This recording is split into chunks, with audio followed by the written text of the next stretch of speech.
Tiene la palabra el diputado Luciano Laspina. Gracias, presidente. Bueno, yo creo que se han hecho ya demasiadas consideraciones desde el punto de vista técnico que desaconsejan la sanción de este impuesto por las circunstancias y la forma en la cual se está haciendo.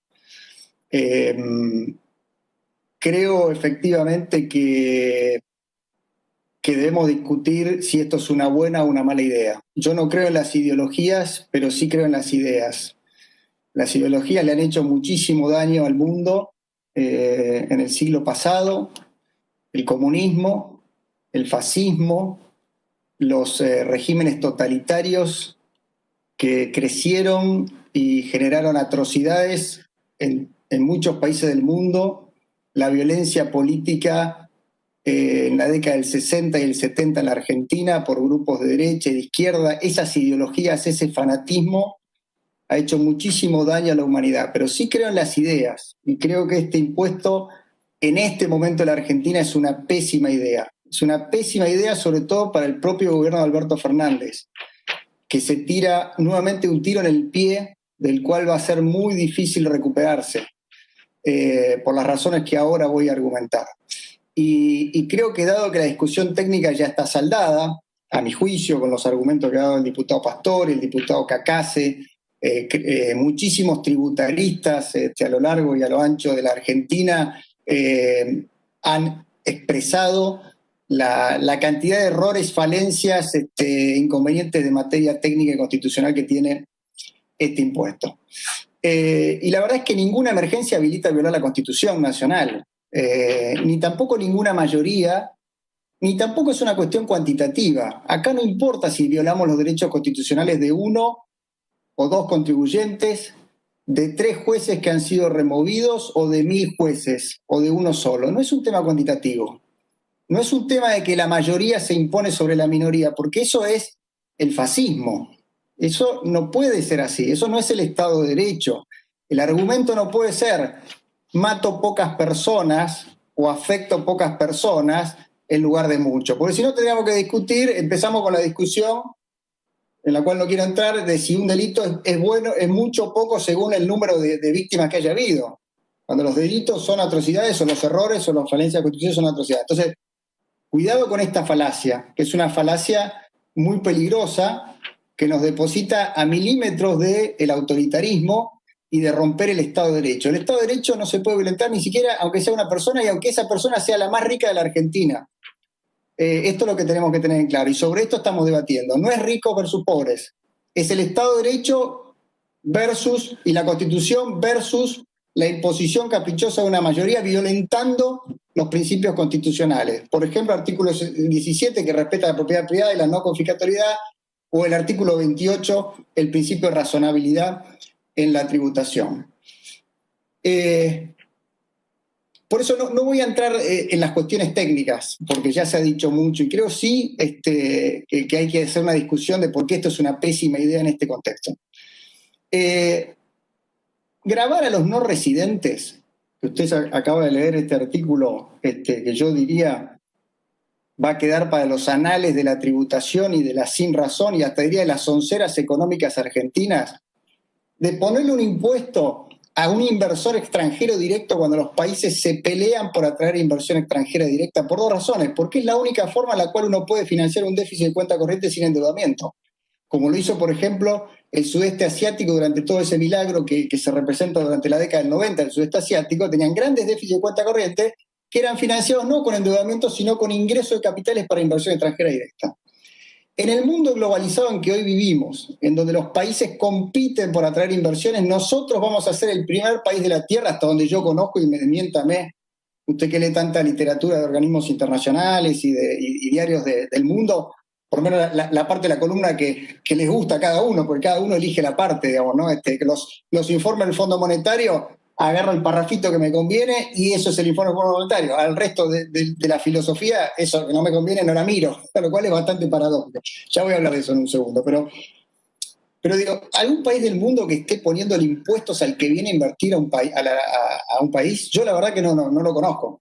Por el contrario, veo al presidente de Uruguay haciéndose un picnic tratando de atraer a los argentinos que quieren irse a vivir a Uruguay, a llevar sus empresas a Uruguay. No es que se van a vivir a su casa de Punta del Este, están llevando sus empresas a Uruguay. Sus negocios, quieren armar ahí las plantaciones, los cultivos. Lo mismo está pasando en Paraguay. En ese contexto, nosotros nos ponemos creativos y vemos a ver a quién vamos a cazar en el zoológico, a ver a quién podemos arrancarle un poquito más de lo que ya se le viene sacando en los últimos años. Entonces, yo creo que hay un error ahí estratégico, me parece, que estamos cometiendo.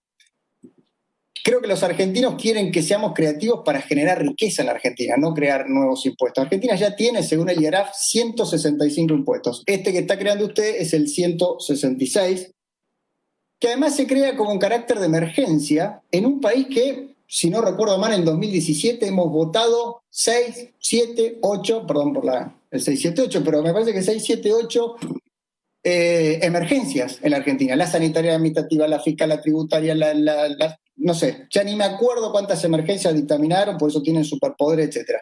En el país de las emergencias, nosotros creamos por única vez un impuesto de emergencia. Por supuesto, esta vez la emergencia sanitaria. Pero aquí hay otra cosa muy paradójica. El impuesto por la emergencia sanitaria va a financiar proyectos estructurales de gas.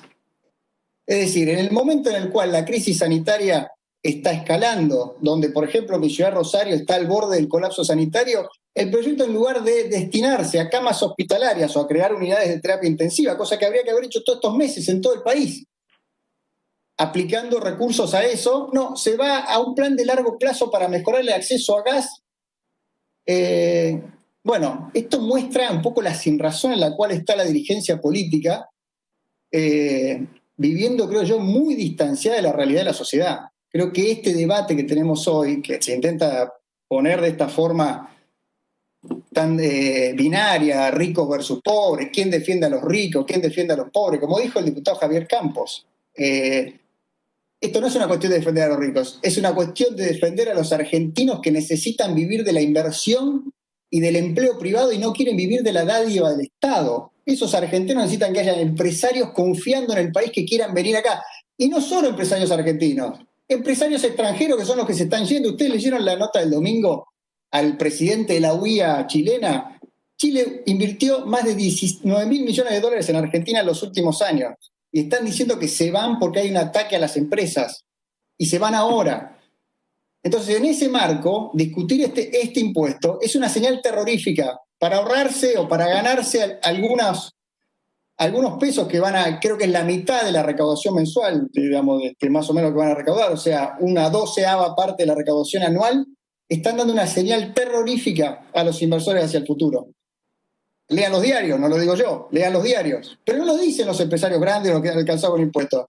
Lo dice el ciudadano medio, que toma y daca, de sacarle a algunos para darle a otros, de sacarle a los porteños para darle a la provincia de Buenos Aires, rico versus pobre, empleados versus empresarios, campo versus industria, a ese modelo en el cual el kirchnerismo nos ha puesto esa lógica. Es una lógica autodestructiva que hace 10 años nos tiene en una depresión económica de la cual no hemos podido salir, ni aún con los 4 años de esfuerzo de intento de salida de ese populismo en el cual nos dejó Cristina Kirchner en el año 2015. Argentina hace 10 años que no crece. Ahora voy a dar algunos datos interesantes sobre presión tributaria que van a explicar por qué Argentina comparte ese triste récord con Brasil y Venezuela.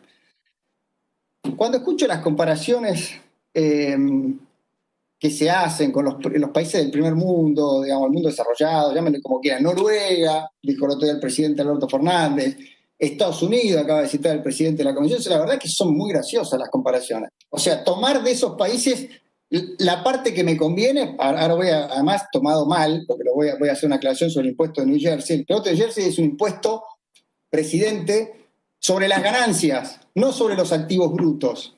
Es una diferencia notable, son 2% sobre las ganancias arriba de $1 millón. Es parecido al impuesto a las altas rentas de la época de Machinea, nada que ver con un impuesto de 7% o 7,5% al caso máximo al stock de capital bruto. No existe en ninguna parte del mundo un impuesto de esas características. De la misma forma que después me voy a referir, o lo digo ahora, el informe de Oxfam que usted cita, claro, cita que hay que poner impuestos al patrimonio, pero ¿sabe lo que dice ese informe? 2 párrafos antes de esa cita, o 2 párrafos después, ya no me acuerdo, que el impuesto que habría que poner al patrimonio es el que ya existe en Argentina, pero mucho menor, mucho más pequeño que el que existe acá en la Argentina. Es 2% entre 1 y 50 millones de dólares. Acá usted está poniendo arriba de 3 millones de dólares, pelo y barba. 3% entre 50 y 100 millones de dólares y 3,5% recién para 100 millones de dólares para arriba. Acá en bienes personales ya se paga 2,5%. Quiere decir que la diferencia con Oxfam es de 1 punto. Nosotros acá estamos llevando la alícuota máxima hasta 7 puntos cuando toma los activos en el exterior. Entonces, hablar con medias verdades es una forma de mentir. Es una forma de mentir a los argentinos. Decir que este impuesto es sacarle a algunos ricos. El que tiene 200 millones va a poder vivir con 197 millones. Es un razonamiento falaz. Es una forma de mentirle a la gente. Esa persona que tiene 200 millones, que ya dije, y se dijo, lo dijo Burjaile, se dijo, lo dijo Pastori, no se trata de grandes empresas, se trata de una pyme industrial bonaerense, un galpón, un campo grande, ahorros familiares de 40 años. Esa persona tiene alguna habilidad para elegir dónde llevar sus inversiones. Y sabe que no la va a traer a la Argentina cuando ve acá que 4 o 5 políticos se paran y se les ríen en la cara explicándole, bueno, un poquito no te va a doler, tráeme 6, 7 millones de los 200 que son míos. ¿Por qué? Porque yo no quiero ni siquiera ofrecer una sola medida de austeridad del gasto político, llámenle como quieran, no quiero ser antipolítica, no es antipolítica. Lo citan a otros países, la mayoría de esos países que usted cita han hecho ahorros en el presupuesto, han puesto subsidios a los hogares y a las familias y a las empresas para que sobrevivan, pero ellos han hecho ahorros en otras partidas del presupuesto. Acá no hemos propuesto un solo ahorro, porque eso es políticamente incorrecto. Entonces uno le pide al contribuyente el esfuerzo cuando el Estado no tiene ni siquiera el coraje de ahorrar un solo peso de gasto para decirle, mira, te voy a aflojar un poquito la cuerda. No. Entonces luego, no, pero sos rico. ¿Estás seguro que sos rico? Quizás tenía 200 millones de pesos antes de que se iniciara la cuarentena eterna. Ahora quizás está fundido. No lo sabemos. Y ese empresario que ahorró 40 años, que viene de una empresa familiar, que invirtió, reinvirtió en la Argentina, apostó por el país, a ese lo vamos a buscar. Creo que hay insisto, me parece que estamos muy errados y sí creo que es una discusión política, no es solo una discusión técnica, es una discusión política. Decía recién lo de New Jersey, bueno, 2% de las ganancias nunca puede ser comparable con un impuesto al patrimonio del 5,25 o del 7 y pico en la cosa. Con lo cual, el Banco Mundial, yo creo que el impuesto, cuando uno razona una estructura tributaria, no se puede, me parece a mí, hacerlo en un laboratorio y pararse según esas preferencias ideológicas del momento y sin considerar el contexto. Como dije antes, es un impuesto de emergencia en un país que vive en emergencia. De hecho, creo que la emergencia económica se derogó, venció en los últimos años del presidente Mauricio Macri, pero estuvimos del 2001 hacia acá con emergencia económica, con lo cual tranquilamente podemos aplicar el criterio para otros años. Según el Banco Mundial, lo citó también el diputado Javier Campos, Argentina tiene una calificación impositiva igual a 0. Está en el ranking 189 sobre 190 países. Hay una islita africana que está peor que nosotros, que es una isla que ni me recuerdo el nombre, lamento, lo pido, no tuve tiempo de buscarlo, de anotarlo, mejor dicho. Tenemos lo que se llama la tasa máxima de tributación para un modelo de lo que hace el Banco Mundial, digo, porque se citó el FMI, se citó el New York Times, se cita lo que se necesita citar. Veamos lo que dice el Banco Mundial. El Banco Mundial analiza todos los países de la Tierra con una misma metodología y hace un ranking de quiénes son los países con mayor carga tributaria sobre las empresas, ¿no? Y recordemos, porque muchos se repiten, me lo repiten en la prensa, que este no es un impuesto a los empresarios, este es un impuesto a los activos empresarios. Obviamente, como bien dice el artículo que usted acaba de leer, no solo le vamos a cobrar los activos empresarios de los residentes, sino a los no residentes. O sea, el tipo que vino y puso una fábrica acá, los Falabella de la vida o lo que sea, lo vamos a hacer evocar y decir, mira, venía a pagar este impuesto a las grandes riquezas, aporte solidario, a pesar de que vos estás haciendo solidaridad en tu país, porque Si vivía en New Jersey, el señor que está pagando acá está pagando el 2% allá de solidaridad, pero además dice, sé solidario también con los argentinos, porque viniste a invertir a la Argentina, seguramente te enriqueciste, creaste empleo, y eso en Argentina es mala palabra. Entonces te vamos a cobrar, además del 2% de New Jersey, te vamos a cobrar 5 o 6 puntos, acá no sé cuántos puntos le vamos a cobrar por sus acciones en la Argentina. El Banco Mundial hace, digamos, este ranking. La carga de una empresa promedio en Argentina es de 106%. O sea, si pagara todos los impuestos en la Argentina, dado un margen de ganancia y toda una metodología internacional. Diputado, no le quiero cortar la palabra, pero todo el mundo ha sido prudente. Le pido, por favor, que redondee. Latinoamérica tiene 47% de alícuota máxima del sector cooperativo. Argentina 106. ¿Quién nos sigue en el ranking número 175 sobre 190 países? Brasil, con 65%. Voy a sacar Venezuela, que tiene 75%, pero es un estado fallido, que ha caído 70% el PBI en los últimos años, con lo cual la revolución bolivariana, que acá también se veía como una alternativa, digamos, ¿no? Como un modelo alternativo, ha colapsado.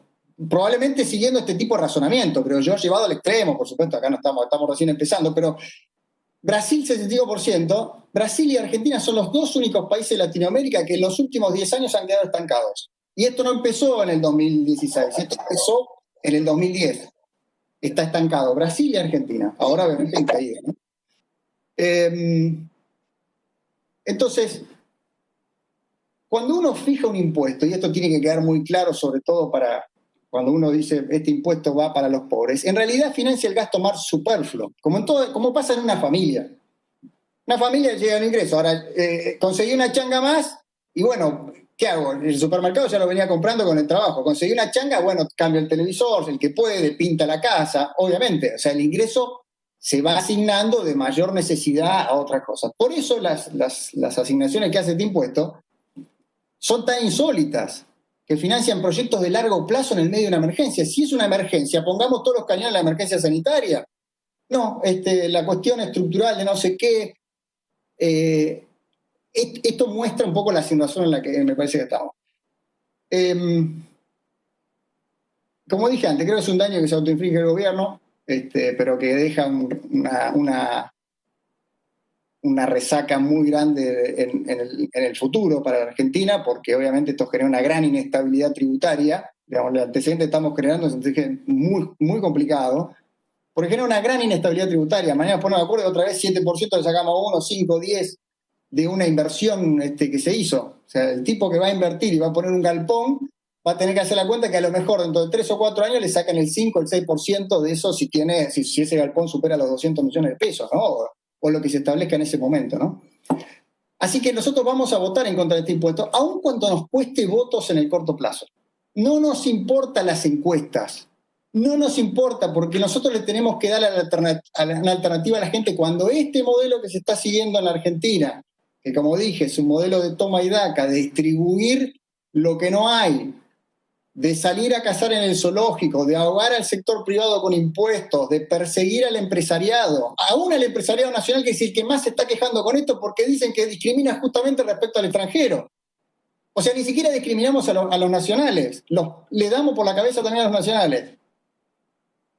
Nosotros tenemos que ser una alternativa a esto, porque este modelo lleva 10 años y ha fracasado y está agotado, y entonces el ciudadano de a pie tiene que entender que este modelo de rico versus pobre, porteño versus provincia, empresa versus sindicato, no va más. ¿Y se está dando cuenta quién? Se está dando cuenta el sindicalismo. Por eso el otro día la reunión de la CGT con la EA, que después recibió la reprimenda el ex diputado Daer por parte de Máximo Kirchner, se juntaron para decir cómo hacemos para levantar la empresa privada y volver a generar empleo. Y el gobierno no estaba sentado ahí. Entonces, como queremos ser una alternativa de gobierno, cuando todo esto inexorablemente fracase, porque yo creo que este impuesto no es el problema central. Este impuesto expresa una filosofía que es la que se ha venido aplicando en los últimos 10 años, en la cual no hemos podido salir de esa lógica los argentinos, y el ciudadano de a pie ya se dio cuenta de que llegó a su fin. nosotros queremos estar bien plantados diciéndole a la sociedad que hay otro camino, que hay un camino que es el respeto a la Constitución, la seguridad jurídica, la empresa privada, la inversión, la creación de empleo, la inserción inteligente al mundo, por el cual la Argentina puede recuperar su crecimiento y salir de la decadencia. El debate es político, lo queremos dar en esos términos y estamos orgullosos no de defender a los ricos, de defender a los argentinos de bien que dependen de la inversión privada y la creación de empleo, que no quieren vivir de la dádiva del Estado, ni de un gobierno, ni de un político, que quieren encontrar un trabajo en el diario como lo hacían sus padres o sus abuelos. Esos argentinos de bien necesitan empresarios, necesitan inversión privada, necesitan que esos empresarios apuesten por el país y no que se vayan. Por eso vamos a votar en contra. La discusión es técnica, pero también es política y la damos de cara a la sociedad para decirle que este modelo está agotado y que hay otro camino y que algún día lo vamos a recuperar. Gracias, presidente. Bien, mire, diputado,